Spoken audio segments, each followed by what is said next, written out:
बिरसी में रात में भी उतर सकेंगे विमान। विमानों की लैंडिंग व टेक ऑफ करने के लिए इंस्ट्रूमेंट लैंडिंग सिस्टम हवाई अड्डे पर स्थापित किया जा रहा है। इससे दिन के साथ साथ रात्रि के समय भी हवाई अड्डे पर विमानों की लैंडिंग हो सकती है। गोंदिया के बिरसी हवाई अड्डे पर पहले यहां सुविधा उपलब्ध थी, लेकिन कोरोना काल से इस सिस्टम को यहां से हटाकर बेंगलोर के विमानतल पर लगाया गया, जिसके कारण बिरसी हवाई अड्डे पर विमानों की नाइट लैंडिंग में बाधा निर्माण हो गई। अब यह सिस्टम फिर से लगभग 6 करोड़ रुपए की लागत से गोंदिया के बिरसी हवाई अड्डे पर पहले की तरह लगा दिया गया है। अब डीजीसीए की टीम आकर यहां निरीक्षण करेगी और उसकी मंजूरी के बाद यहां से नाइट लैंडिंग फिर से शुरू हो जाएगी।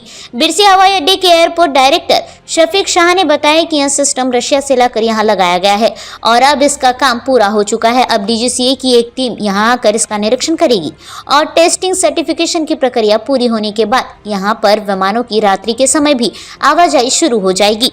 यह सिस्टम लगने के बाद दृश्यता कम होने के बावजूद हवाई अड्डे से विमानों की आवाजाही शुरू रह सकती है। गोंदिया के बिरसी में अंतर्राष्ट्रीय स्तर का विमानतल है। वर्तमान में यहां से गोंदिया, हैदराबाद, तिरुपति विमान सेवा चल रही है, लेकिन ILS प्रणाली ने नहीं होने की वजह से बिरसी हवाई अड्डे पर नाइट लैंडिंग नहीं हो पाती थी। क्रम दुष्टता के कारण गत वर्ष लगभग 15 दिनों तक इंडिगो की गोंदिया हैदराबाद विमान सेवा बाधित रही थी, जिसके बाद डीजीसीए द्वारा विशेष अनुमति दिए जाने के बाद यह सेवा फिर से आरंभ की गई थी। 2-3 महीने और लग सकते हैं। अब यहाँ ILS सिस्टम कार्यान्वित होने के बाद इस समस्या का स्थायी रूप से समाधान हो जाएगा।